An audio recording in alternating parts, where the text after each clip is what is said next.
I was never the kind of woman who dreamed too big for herself. My dreams were simple love, family, and a home where I belonged.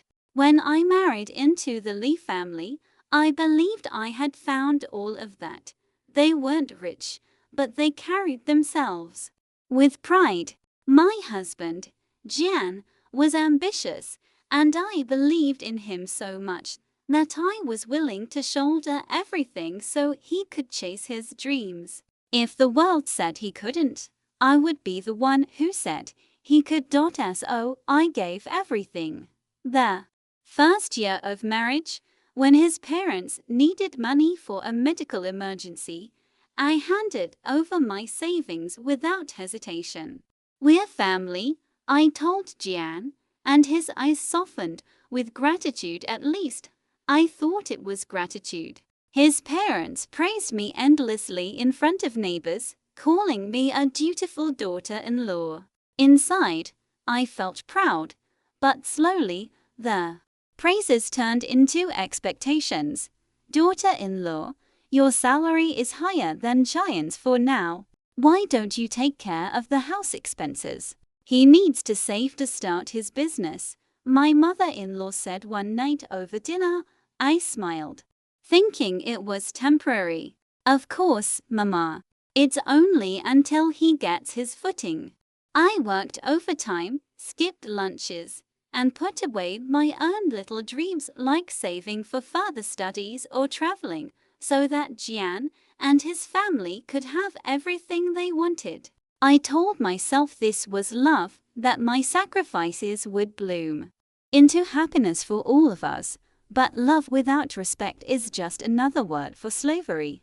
The cracks appeared slowly, so faint I brushed them off. Jian began coming home late. At first, I believed his excuses: business meetings, networking dinners, urgent deadlines. I even ironed his shirts and packed his briefcase with snacks, telling myself I was supporting him. But one evening, when I stayed late at my own office, I saw him. Jian was at the CAF across the street, leaning close to another woman. His smile, the smile I thought was mine, was hers now. My heart clenched, but I didn't confront him. Instead, I walked home alone that night, telling myself I was imagining things. Maybe it was just work. Maybe he was under stress. Maybe love just needed more patience. And so, I waited, but my patience turned me into a shadow. The more I gave, the less they respected me. My in-laws demanded more new furniture, expensive gifts for relatives, even money for my brother-in-law's gambling debts. Jian defended them every time. "Can't you understand? They're my parents. You're supposed to sacrifice as a wife. That's what love is, sacrifice." The word became a chain around my neck. The nights grew colder. Jian's body was next to mine, but his heart was elsewhere. He spoke of me as if I were an obligation, not a partner. Sometimes I wondered if he ever truly loved me at all, or if I had simply been the convenient choice, the one who worked hard while he played his game of ambition and romance elsewhere. I thought I could endure it. That if I just tried harder, gave more, smiled brighter, maybe things would change. But the final blow came one rainy evening. Jian didn't come home. His phone was switched off. I called his parents, but they brushed me off. I sat by the window, waiting, the rain tapping against the glass like mocking fingers. By midnight, I knew he wasn't mine anymore, if he ever had been. The next morning, when he finally appeared, his shirt crumpled and his eyes avoiding mine, I asked quietly, was she worth it? For a moment, silence hung between us. Then, without guilt, he muttered, "You'll never understand. She makes me feel alive. And what was I then? Dead weight. I died not long after, though not in body, at least, not yet. My soul had already collapsed. My body followed months later, weakened by overwork, stress, and neglect. On my hospital bed, I looked around. No husband, no in-laws, no one to hold my hand. The people I had sacrificed for were absent. Jian was probably with her. My last thought before the darkness swallowed me was bitter. I gave everything, and they left me with nothing. But fate, it seems, is not without a sense of irony, because when I opened my eyes again, I was not in the hospital. I was in my old bedroom, years before the marriage. My hands were smooth, my reflection in the mirror showed a younger me. Untouched by betrayal, my heart pounded. This couldn't be real. But the calendar on the wall, the buzzing of my phone with messages from a not yet husband, Jian, it was real. I had been reborn, and this time I swore I would not be their sacrificial lamb. When I first opened my eyes, my chest heaved as if I'd surfaced from drowning. The air smelled faintly of jasmine and laundry soap, familiar but distant, like a memory I'd buried. I sat up, my fingers clutching the soft quilt of my old bed. Sunlight streamed through the curtains, painting the room in golden hues. My gaze darted around the posters on the wall, the desk cluttered with exam papers, the small mirror where my younger face stared back at me. I gasped. This wasn't the woman worn down by betrayal and sacrifice. This was me before it all began. My cheeks were fuller, my eyes brighter, unclouded by endless nights of tears. I reached up, touching my face as if it might vanish. Then I saw the calendar pinned to the wall. June 5th, 2012, years before my marriage. Before Jian's lies, before I drowned in sacrifice, I stumbled toward the mirror again, disbelief pounding through my veins. Reborn, the word escaped my lips in a whisper.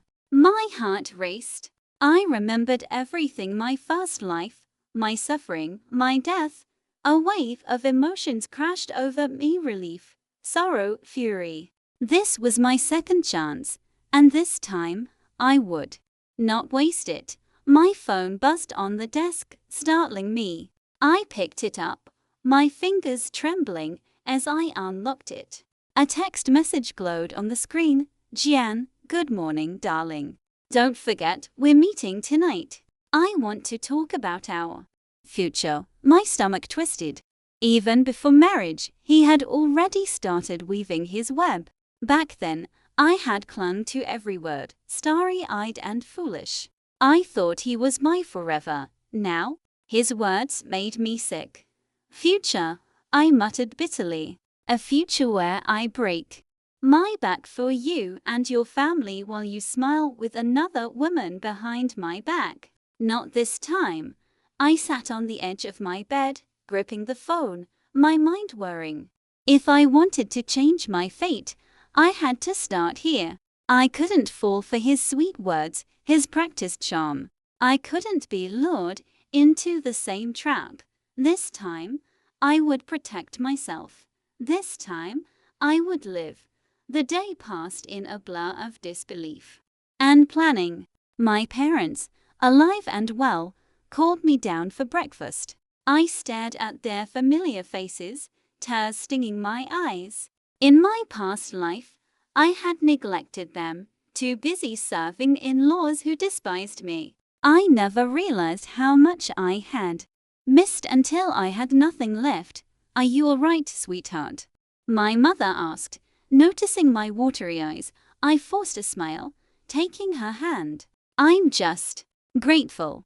That's all. She looked puzzled, but smiled back, and in that moment, I swore I would cherish them more than I ever had. That evening, I met Jian at the CAF. The sight of him hit me like a cold wave. He looked exactly as he had in the beginning: sharp suit, charming smile, eyes that seemed to twinkle with warmth. To any girl, he was the perfect man. To me, he was a storm waiting to destroy my life. Darling, he greeted, reaching out to hold my hand. I pulled back slightly, masking it with a polite smile. Jian. His eyes flickered in surprise. He had expected the lovesick girl, who would melt at his touch. But I wasn't her anymore. I've been thinking a lot about us, he said smoothly. About our future. You know how important my career is. I'll need your support. Together, we can build everything. Once, those words would have set my heart on fire. Now, they sounded like shackles. Support, sacrifice, give everything until I had nothing left. I tilted my head, pretending to consider. Your future sounds bright. But Jian, what about mine? For the first time, I saw hesitation in his eyes. He wasn't used to me questioning him. In my past life, I had nodded eagerly, offering myself up on a silver platter.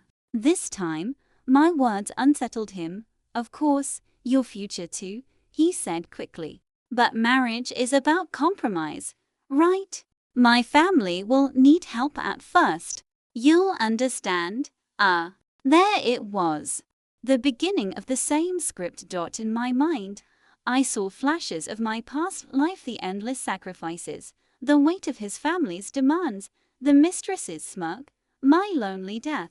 My jaw tightened. This time I smiled, but it was cold. I've learned something, Jian. Compromise goes both ways. If I sacrifice, so should you.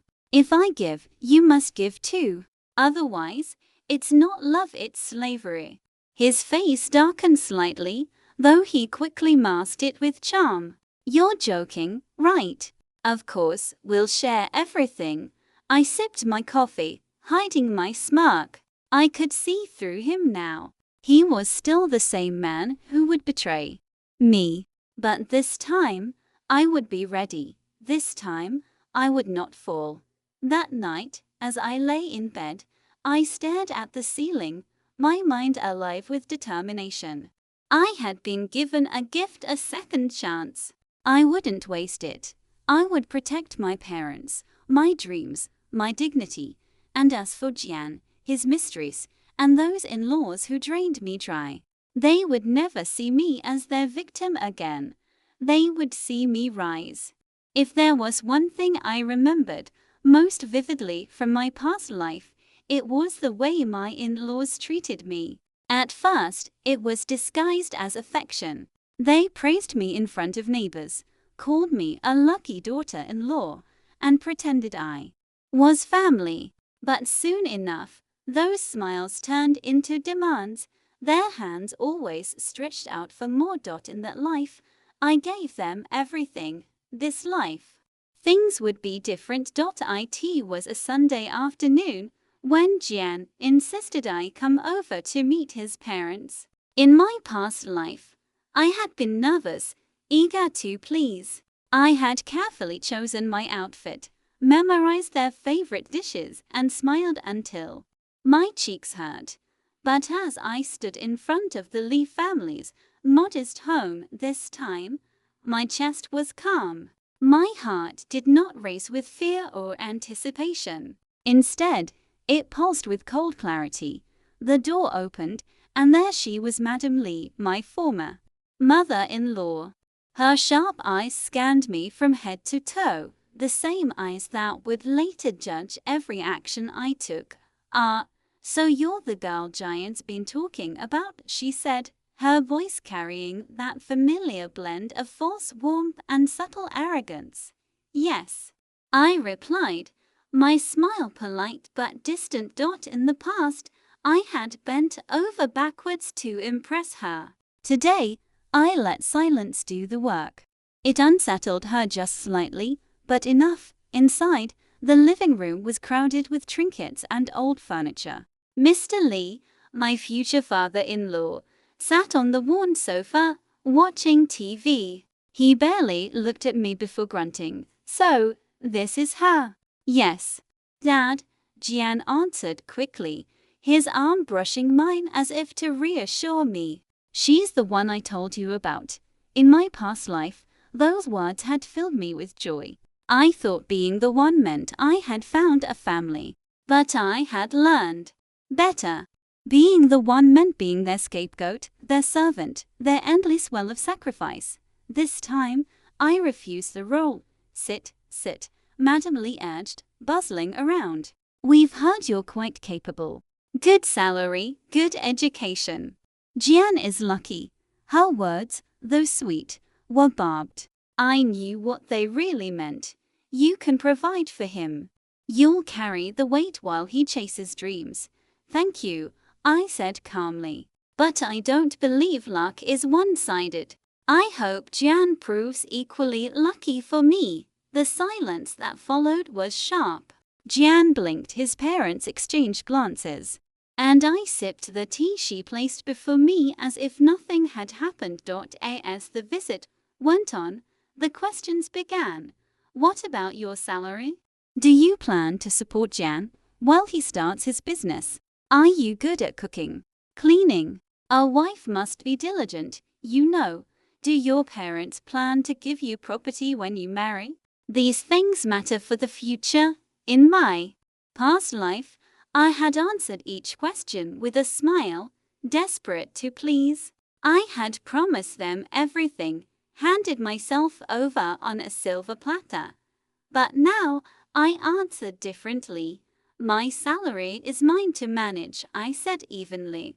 I'll support Jian emotionally, but financially, we'll be equals. Marriage is a partnership, not a charity. Their eyes widened slightly, unaccustomed to resistance. As for cooking, I continued, my tone light. I enjoy it sometimes. But a household should be shared. A husband who can't cook a meal for his wife isn't much of a man, is he? Jian's face twitched at that. But I only smiled. And my parents' property. That belongs to them, not me. I don't measure love in land or money. I hope your family feels the same. For a long moment, silence hung in the air. The television droned in the background, and I sat poised, sipping my tea, watching their expressions shift. Madame Lee forced a smile, though her voice carried a sharper edge now. You're very direct. I believe honesty saves everyone's time, I said. After dinner, as Jian walked me out, his hand tightened around mine. His smile was a little strained. You were different today, he said carefully. In the past, you were so sweet, so gentle. My parents thought you'd be softer. I stopped walking and looked at him, my eyes steady. Sweetness is mistaken for weakness, Jian. And I am not weak. If your parents want a puppet, they should look elsewhere. I am not here to sacrifice myself. His lips parted, surprise flickering across his face. He was seeing a version of me he had never met before, and that was exactly the point, because this time, I wasn't stepping into their trap. This time, I was building my own path. As I walked away, my heels clicking against the pavement, I felt it for the first time since my rebirth freedom. I had faced them without fear. And though the road ahead would be long, I knew this much.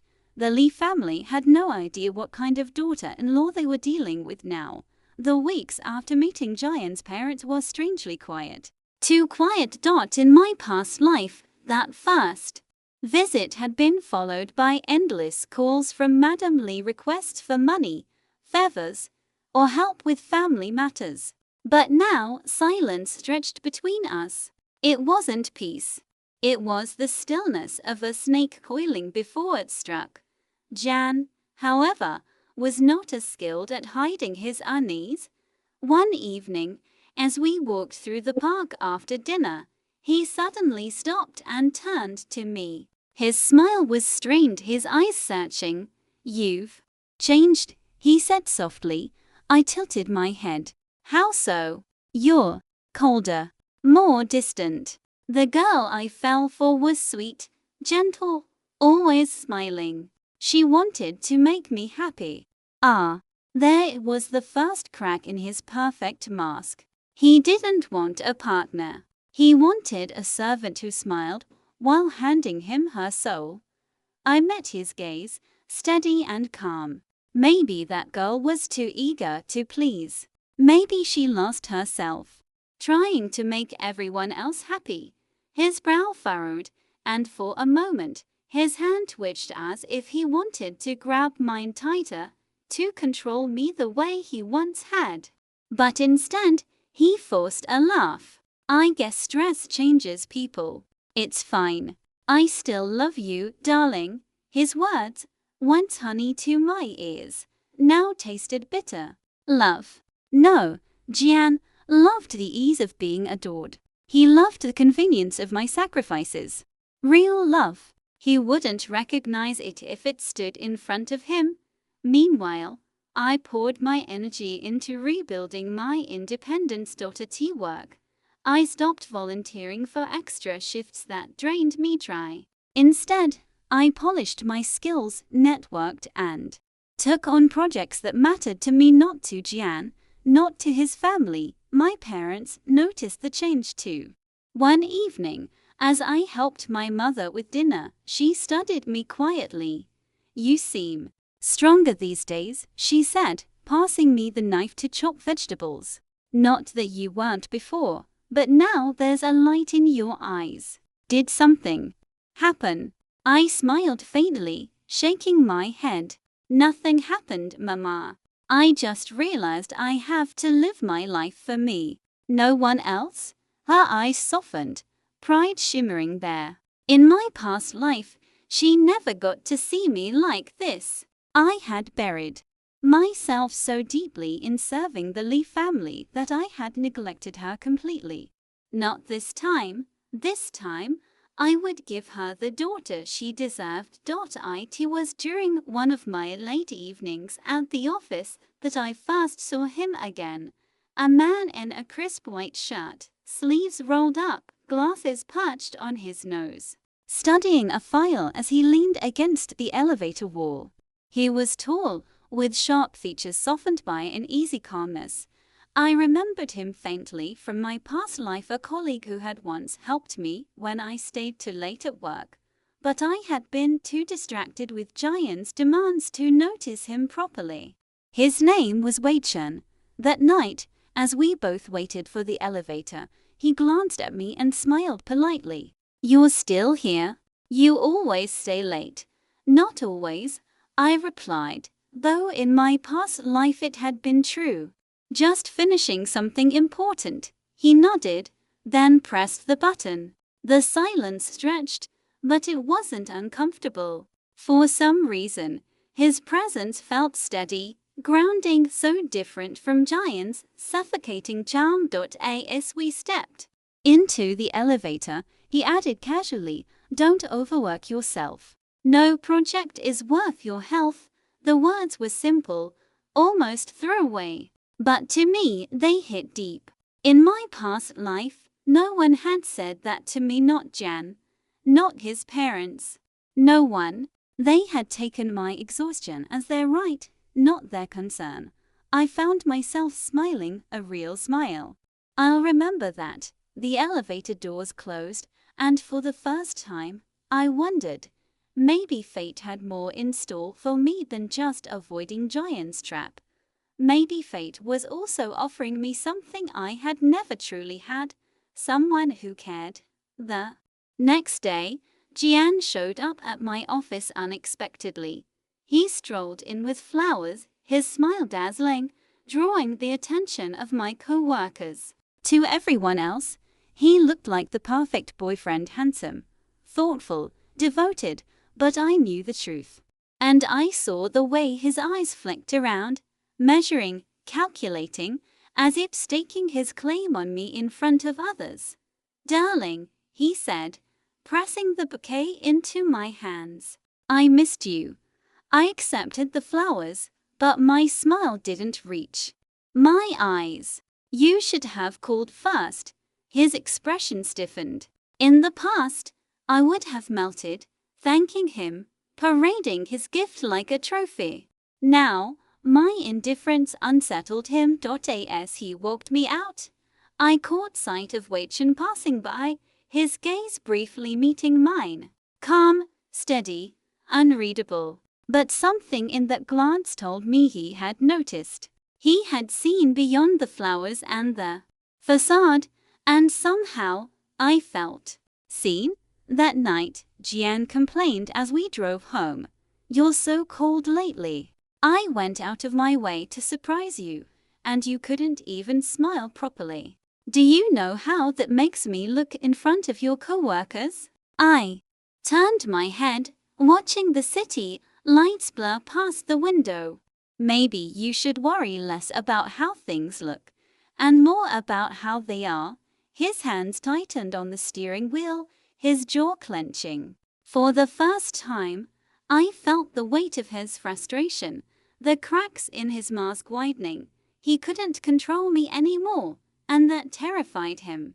As I lay in bed later that night, staring at the ceiling, I thought about the two men. Jian charming, manipulative, suffocating. Wei Chen calm, respectful, distant yet kind. I didn't know what role Wei would play in my future, but I knew this much. My life was no longer Jian's to shape. This time, it was mine. I had always thought that marriage meant compromise, but in my first life, compromise became synonymous with sacrifice. My sacrifice, never his, never theirs. Every time my in-laws demanded something, I would obey, believing that patience and endurance were virtues of a good wife. But this second chance had revealed something raw and undeniable. They had mistaken my patience for weakness. The days following my refusal to stay at the old villa were like a storm inside my marital home. My mother-in-law, Madame Chen, called me every hour, trying to guilt-trip me with words like, "Xiaoyu, as the daughter-in-law of this house, you should bear more responsibility. Women endure hardship. It's tradition. Don't you want to be remembered as filial?" And yet, behind her honeyed tone, I could hear her irritation. The truth was, she didn't want me around as a daughter-in-law. She wanted a caretaker and a servant who could clean up their messes. In my past life, I would have apologized, packed my bags, and rushed over. But this time, I smiled coldly as I replied, "Mother, I already endured once. I gave until I had nothing left. This time, I choose myself. If you want filial piety, perhaps your son should show you some." Her gasp on the other end of the line was priceless. For once, the woman who had always believed me weak and obedient had no words. But if my mother-in-law was shaken, Chen Wei was furious. He stormed into our apartment that night, his eyes bloodshot, smelling faintly of wine and perfume. I knew instantly he had been with her Lina, his so-called girlfriend. Slamming the door, he shouted, "What are you trying to do, Xiaoyu? Why are you making things difficult for my family? They need you. Can't you understand that?" I stood in the living room, calm, with a suitcase half-packed beside me. My voice was steady, even though inside my heart pounded with the rhythm of liberation. "Your family needs a daughter-in-law, not a doormat. And as for your girlfriend, why don't you ask her to be so dutiful? Surely, if she loves you so much, she can sacrifice in my place." His jaw clenched, his pride wounded. He wasn't used to me talking back. In the past, I had allowed my head, begged him to stay, begged for scraps of love. But this time, I saw his weakness. He was nothing without the control he had over me. "You think you can just walk away?" he hissed, pointing at me like a criminal. "Do you know how many women would kill to be in your position, to be my wife?" I laughed. The sound startled even me. "Then let them have you, Chen Wei. Let them taste the bitter life of being shackled to a man who knows nothing of loyalty or love. I've already been through hell once. I won't walk in willingly again. For the first time, he looked at me like he didn't recognize me. But I knew him better than anyone, better than he knew himself. His fury wasn't about losing me. It was about losing his power over me. That night, I dragged my suitcase out of the house. My steps echoed in the stairwell like a drum of freedom. The cold night air bit at my skin, but my soul burned with a new kind of warmth, the warmth of reclaiming myself. I didn't know where I was going yet. But one thing was clear: this rebirth wasn't about saving Chinwei or his family. It was about saving me. Still, I couldn't ignore the fact that my departure would unleash chaos. My in-laws had always seen me as a tool, and Chinwei as their golden child. Without me, their little empire of control would start to crumble. And maybe, just maybe, that was the justice I had been waiting for. But fate, as always, had another twist waiting. Because just when I thought I was finally free of Chinwei, someone from my past life stepped back into the picture, a man I had once ignored, a man whose quiet loyalty I had dismissed while blindly clinging to my unworthy husband. And this time, he wasn't here to watch silently. He was here to claim what he should have claimed long ago. I left Chinwei's apartment with my suitcase rolling behind me, its wheels rattling on the cracked pavement as though echoing the shattering pieces of my old life. The night was cold, yet liberating. Each breath of air I drew tasted sharp, like freedom, but freedom also meant uncertainty. I had no home to return to. My parents had passed years ago, leaving me with only the illusion of family that my in-laws had so cunningly offered. Still, I preferred this lonely road to the suffocating prison I had endured before. As I walked toward the main road to hail a cab, headlights swept across me. A sleek black car pulled up beside the curb, its window rolling down with a low hum. Xiaoyu, that voice. My heart jolted. I turned, and there he was, Zhou Liang. In my past life, Zhou Liang had been Chinwei's college friend. Gentle, quiet, always standing at the edge of gatherings, nursing his drink while everyone else laughed. I remembered him as the man who once tried to warn me, "Be careful with Chinwei. He's not as faithful as he pretends." But I had brushed him off, blinded by my obsession with being the perfect wife. And yet, here he was again, as though fate had given me a chance I didn't deserve. His dark eyes studied me carefully, lingering on the suitcase. "It's late. Where are you going?" I opened my mouth, but no words came. Should I tell him that my marriage was nothing but ashes? That my so-called husband spent nights with another woman while his family demanded I play the saintly wife? Before I could answer, Zhou Liang stepped out of the car. He wore a tailored coat that made him look even taller than I remembered. His presence radiated a quiet strength, a kind of stability that I had never once felt from Chinwei. "Come on," he said softly. "Get in. It's not safe to be out here with your luggage." I hesitated. In my past life, I had always refused his help, thinking it improper, thinking loyalty meant clinging to Chinwei no matter how much it destroyed me. But this time, I wasn't the same woman. So I nodded and let him take the suitcase from my hand. The warmth of his car wrapped around me as soon as I slid inside, a stark contrast to the icy night. For a moment, the silence stretched between us. Then Zhou Liang spoke, his voice calm but firm. "You left him, didn't you?" I turned to him sharply, but his eyes remained on the road, focused, steady. How? How did you know?" I whispered. He let out a small, humorless laugh. "I've known Chinwei for years. A man like him doesn't change. I always wondered why someone like you married him in the first place." His words pierced me. In my first life, I might have defended Chen Wei, insisting he was misunderstood. But now, I felt only the weight of regret. I thought love was enough, I admitted bitterly. I thought if I gave everything, if I sacrificed, he would cherish me. But I was wrong. Zhou Liang's hands tightened briefly on the steering wheel, his jaw clenching as though he was holding back words. After a pause, he said quietly, "You don't need to explain yourself. What matters is that you've walked away. That takes more strength than people realize." I looked at him, really looked at him, and for the first time, I saw what I had missed before, the unspoken care in his gaze, the quiet way he had always been there, even in the background. But before I could dwell on it, my phone buzzed violently.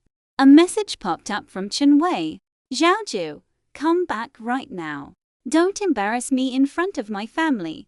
Stop being dramatic." I stared at the glowing screen, a cold laugh escaping my lips. Even now, his arrogance knew no bounds. Zhou Liang's eyes flicked toward me, then back to the road. "You don't have to answer him." And in that moment, I realized something profound. For the first time in years, I wasn't alone. But the path ahead wasn't going to be easy. Chen Wei wasn't the type to let go, and my in-laws would never forgive me for breaking free of their control. What I didn't expect, however, was just how far they would go to pull me back into their chains. And standing beside me, Zhou Liang, once just a shadow in my past, was about to become the greatest twist of my reborn fate. The following morning, I woke up in Zhou Liang's guest room. The curtains let in soft sunlight, and for the first time in years, I felt a sense of peace instead of the suffocating weight of obligation. Downstairs, I found him already waiting with breakfast laid neatly on the table: congee, steamed buns, and warm tea. My heart tightened at the sight. In all my years with Chen Wei, I had never once experienced such quiet care. "You didn't have to," I began, but Zhou Liang cut me off with a gentle smile. "You've carried too much for too long. Let someone else take care of you for once."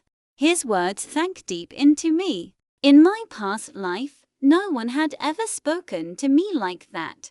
Not my husband, not my in-laws, not even my so-called friends. But peace, as I knew too well, never lasted long. By mid-afternoon, my phone was flooded with calls and messages. First from Chen Wei, then from Madame Chen. Their tone shifted from guilt-tripping to outright threats. "If you don't come back, Xiaoyu, people will talk. Do you want the whole neighborhood to say you abandoned your husband? You're ruining Chen Wei's career with your drama. Do you even care about our family's reputation? Don't forget, you owe us for raising you after your parents died. Without us, you'd be nothing." Each word was a chain. The same chains that had bound me in my past life. But this time, I wasn't shackled. I didn't reply. Instead, I placed my phone face down on the table. Zhou Liang noticed, his brows furrowing. "They won't let you go easily," I sighed. "I know. In my last life, I gave in every time. No matter how cruel their demands were, I thought enduring made me virtuous. But all it did was destroy me." He leaned forward, his gaze steady. "Then let me help you. This time, you don't have to face them alone." The sincerity in his voice both comforted and unsettled me. It was terrifying to trust again, but something about Zhou Liang's quiet presence made me believe him. That night, as I tried to rest, another message came from Chen Wei. "If you don't come back, don't blame me for what happens next." A chill ran through me. I knew that tone. Chen Wei was losing control, and when a man like him lost control, he lashed out recklessly. I didn't have to wait long to see how far he would go. The very next day, Madame Chen showed up at my workplace, causing a scene in front of everyone. She wailed loudly, accusing me of being unfilial, of abandoning her poor son, of running away to another man. Her theatrics drew a crowd, whispers spreading like wildfire. In my past life, this would have crushed me. I would have cried, apologized, and gone back with her out of shame. But this time, I stood tall. Madam Chen, I said calmly, my voice carrying enough strength for the onlookers to hear, please stop creating scenes. If you care so much about your son's reputation, perhaps you should remind him to stop spending nights with his girlfriend instead of his wife. Gasps rippled through the crowd. My mother-in-law's face turned pale, then red with rage. You ungrateful girl, she shrieked. After everything we've done for you. I smiled faintly. Exactly. After everything you've done. That was the day the balance shifted. I could see it in her eyes, her realization that I was no longer the weak woman they could control. But I also knew this battle was far from over. Chen Wei wasn't the type to retreat quietly. His pride, his arrogance, his obsession with appearances, they wouldn't allow it, and in the shadows of this war, Zhou Liang remained steady, watching over me, silently stepping into the role that Chen Wei had never been capable of filling. What I didn't know was that Chen Wei's desperation would soon push him into a trap of his own making, one that would expose his deepest secrets and set the stage for a reckoning neither he nor his family could escape. After the confrontation with Madame Chen at my workplace, word spread like wildfire. Some colleagues whispered behind my back, some pitied me, and a few even admired me for standing up to her. But I knew Chen Wei. He thrived on control and appearances. Losing face in public would only push him to strike harder. Sure enough, within a week, rumors began to circulate online. Anonymous posts appeared on local forums. She abandoned her husband to chase another man. Ungrateful wife, her in-laws took care of her after her parents died, but she betrayed them. Poor Chen Wei, such a good man, stuck with a selfish woman. It was a deliberate smear campaign. His words, his lies. And yet, people ate it up, because that's what people do. They gossip, they judge, and they never care about the truth. At first, I felt the old panic rise in my chest. In my past life, this would have destroyed me. I would have hidden at home, sobbing into my pillow, praying the rumors would fade. But this time, I had something I never had before. Zhou Liang. One evening, I sat at his kitchen table, scrolling through the nasty comments, my hand trembling. He reached over, gently taking the phone from my grip. Xiaoyu, don't waste your strength on lies. He's lashing out because he's losing control. Tears burned behind my eyes. But what if people believe him? What if they think I really let them think what they want? He interrupted, his voice calm but firm. The truth will surface, and when it does, he'll have nothing left to stand on. I looked at him, searching his face, and realized something. He wasn't just comforting me. He meant every word. Zhou Liang was a man who believed in quiet, steady justice, and he wasn't about to let me fight alone. The very next day, Zhou Liang took action. He hired a lawyer to send Chen Wei and his family a legal warning for harassment and defamation. When Madame Chen tried to storm into my office again, two security guards arranged by Zhou Liang escorted her out before she could make a scene. I was stunned. In my past life, I had fought all my battles alone, my strength draining until there was nothing left. But here was a man who didn't just offer empty promises, he took action. That night, as we sat together in his living room, I whispered, "Why are you helping me so much, Zhou Liang?" He paused, his eyes locking on mine with a seriousness that made my breath catch. Because I should have done it long ago, he said quietly. I watched you suffer before, and I stayed silent. I told myself it wasn't my place. But I regret it, Xiaoyu. I won't make the same mistake again. My chest tightened. Regret. I had lived an entire lifetime drowning in regret. And here he was, carrying his own. Before I could respond, my phone buzzed again. Another message from Chenwei. If you keep this up, don't blame me for exposing everything. You think you're clean? Don't forget what happened years ago. My blood ran cold. Years ago. What did he mean? I frowned, scrolling through the message again. Chenwei wasn't bluffing, his arrogance was always rooted in something. Was there a secret buried in my past that he could use against me? I didn't know yet, but I could feel it. This was his next weapon, the twist he believed would break me. And as fear coiled in my chest, Zhou Liang's voice broke through the silence, steady as ever. Whatever it is, we'll face it together. For the first time in 2 lifetimes, I believed those words. But Chenwei's threat was no idle bluff. Soon, I would discover the truth he was hiding, and it would change everything. Chenwei's cryptic message haunted me. Don't forget. What happened years ago? What could he possibly mean? In my past life, I had lived so blindly that I never questioned his half-truths. But now, every word felt like a loaded weapon.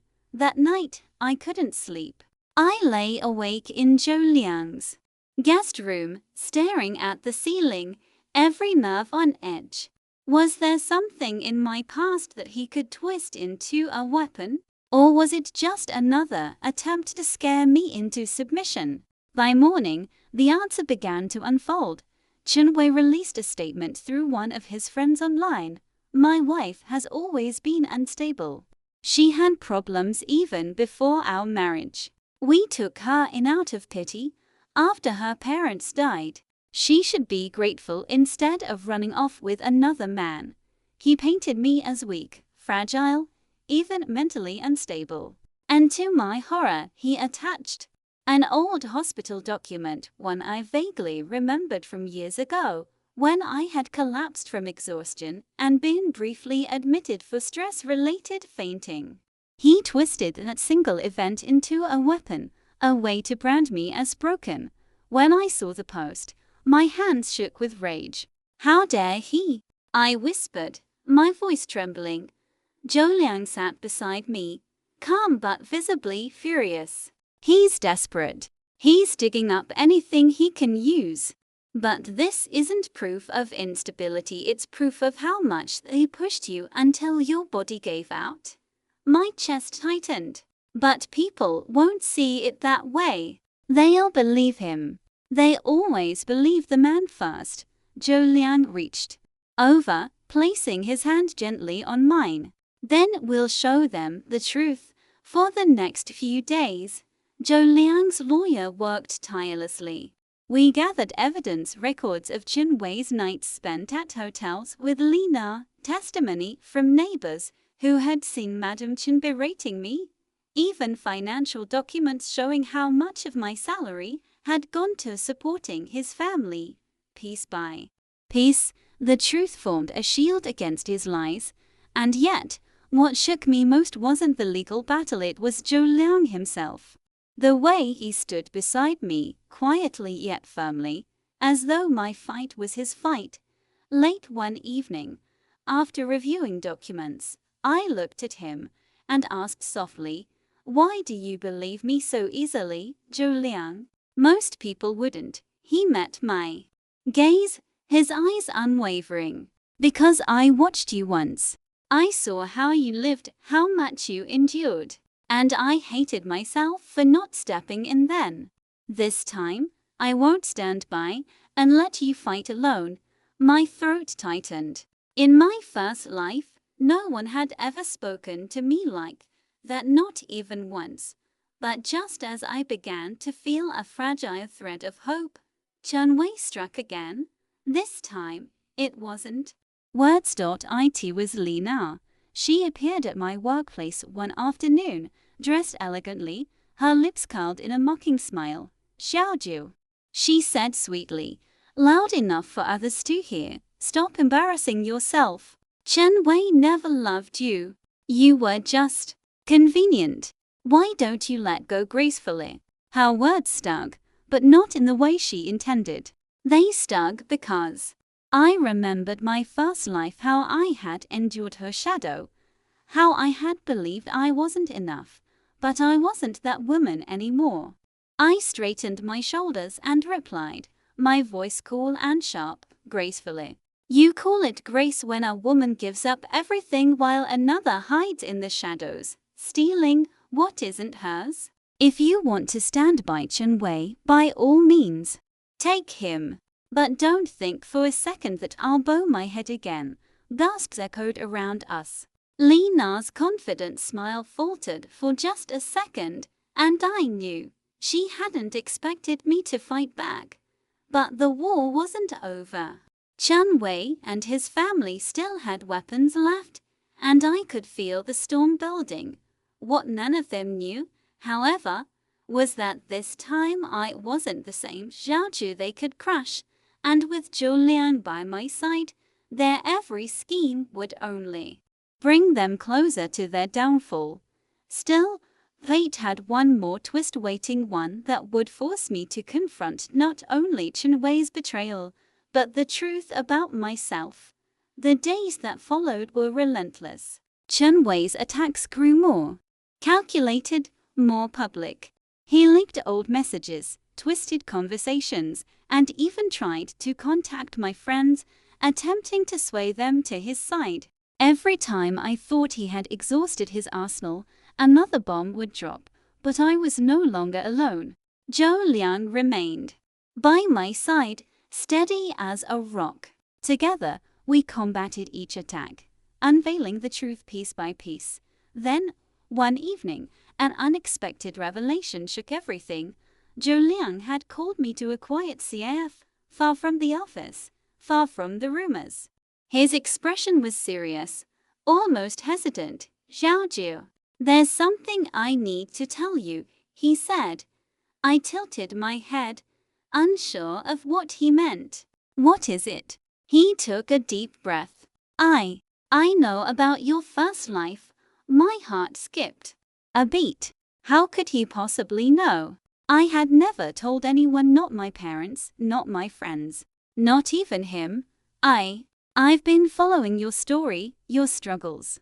Not just in this life, he admitted. I saw the patterns, the pain you endured. And I realized you've been through something extraordinary. That's why I can't just let you face this alone. The weight of his words hit me. For the first time, someone truly understood. Not just the surface, not just the obvious battles, but the deep scars left by betrayal, manipulation, and years of sacrifice. I felt tears prick my eyes. You knew. I didn't need to be told, he said softly. I could see it in the way you carry yourself, the strength hidden behind the hurt. You're not just brave, you're extraordinary. And I refuse to let anyone, especially Chen Wei, take that away from you again. That moment, I realized the depth of what I had gained in this life. I wasn't just surviving, I was finally being seen, understood and supported. But even as hope stirred in my chest, the battlefield shifted again. Chen Wei, desperate and furious, had taken one of his most dangerous moves yet. He had contacted my estranged uncle, a man who had never approved of my independence, and twisted the story of my supposed instability into a weapon of social pressure. Suddenly, the whispers weren't just online, they were in my neighborhood, my workplace, even from distant relatives. The rumor mill churned faster than ever, yet I didn't panic. I had Zhou Liang, and now I had the truth as my shield. We decided to confront Chen Wei head on. We gathered all the evidence, the hotel, receipts, witness testimonies, financial documents, and even Li Na's own public admissions from months prior. It was time to strip away every lie he had built around me. The confrontation was scheduled at his family home, in front of both families, a lawyer present on our side. As we arrived, I felt Chen Wei's gaze burn into me, equal parts rage and disbelief. Madame Chen's lips pressed into a thin line, her posture rigid with indignation. But I held my head high. I wasn't afraid. The lawyer laid out the evidence one by one, each piece dismantling the narrative Chen Wei and his family had constructed. Receipts proved his nightly absences. Witnesses confirmed Li Na's visits. Even messages from Chen Wei, previously hidden, revealed his lies. By the time the final piece was presented, the room was silent. Chen Wei's fury was palpable, but so was his helplessness. You can't do this, he hissed, his voice trembling. No one can humiliate me like this and get away with it. I smiled faintly. I already did, Chen Wei, once in my past life. But this time, I chose to fight back. Not for him, not for them, but for me. Zhou Liang's hand found mine under the table, a silent promise, I've got you. Always. And as the reality of their defeat sank in, I realized something profound. The true battle had never been against Chen Wei or his family. It had been against the fear, the self-doubt, and the habit of sacrificing my own happiness. And now, that battle was finally over. The victory over Chen Wei and his in-laws brought a strange kind of calm.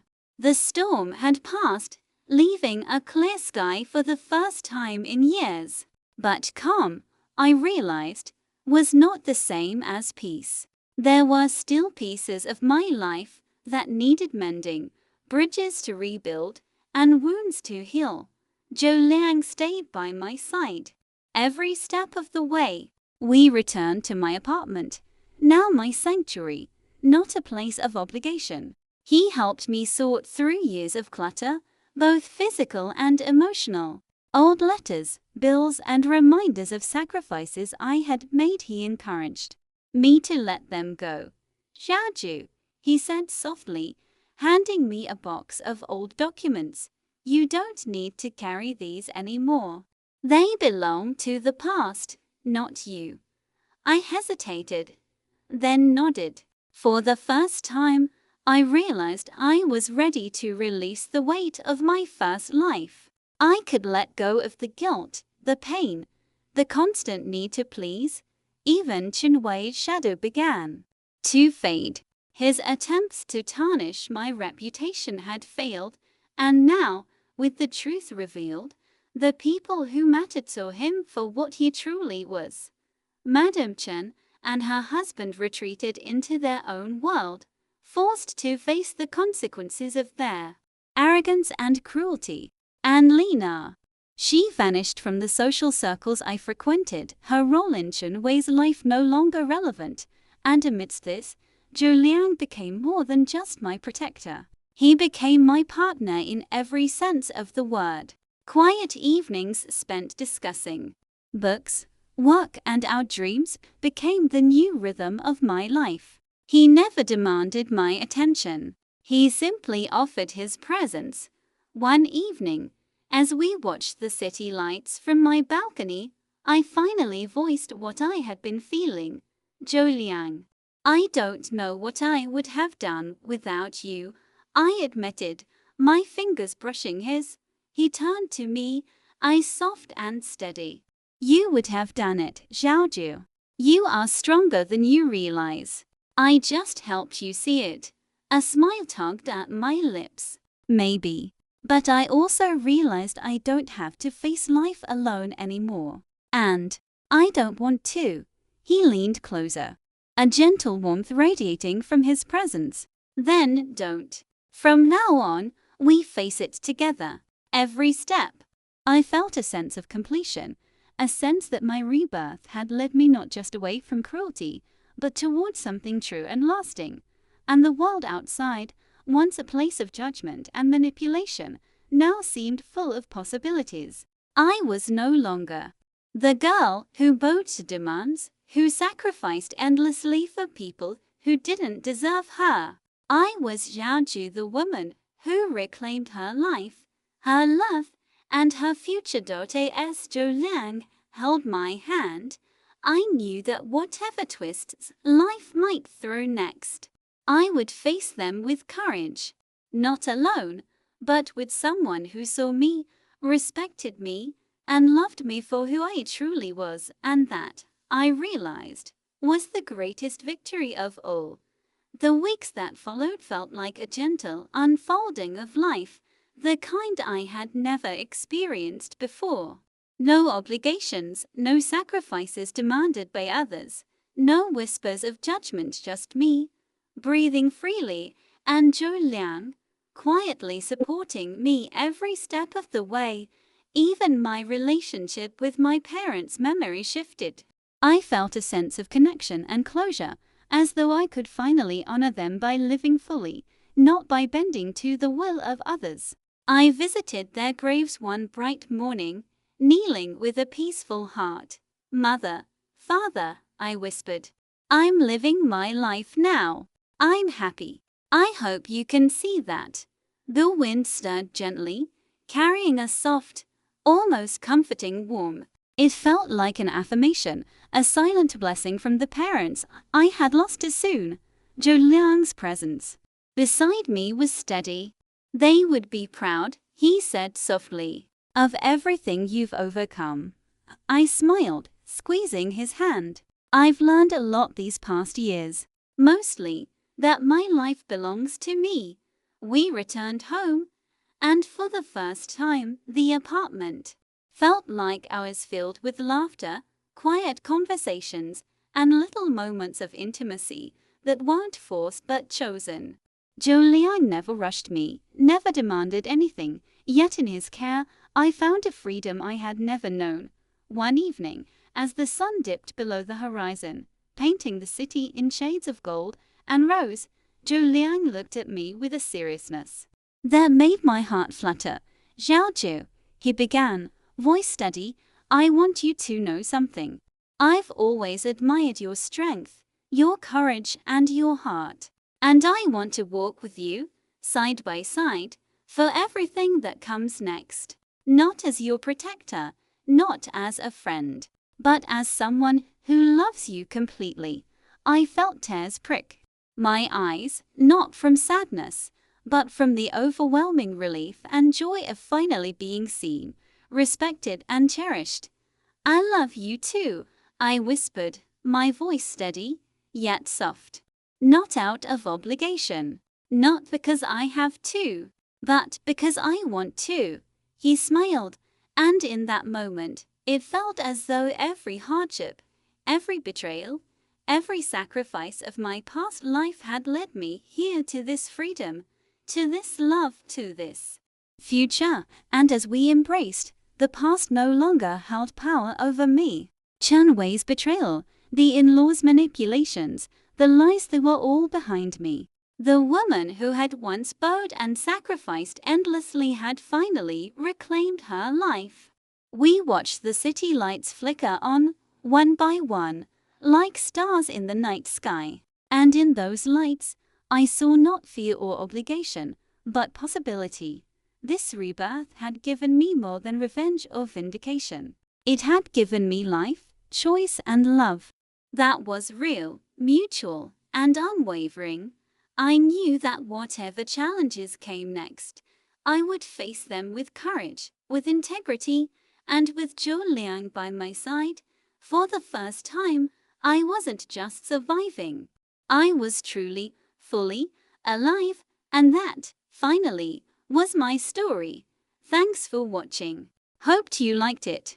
If you watched till the end, please comment love, so that we could understand you were with us till the end. As well as, please let us know, where are you watching from? Before leaving, please hit the subscribe button comment your thought, and share with your nearest and dearest one. See you in the next one. Until to the next one, spread love.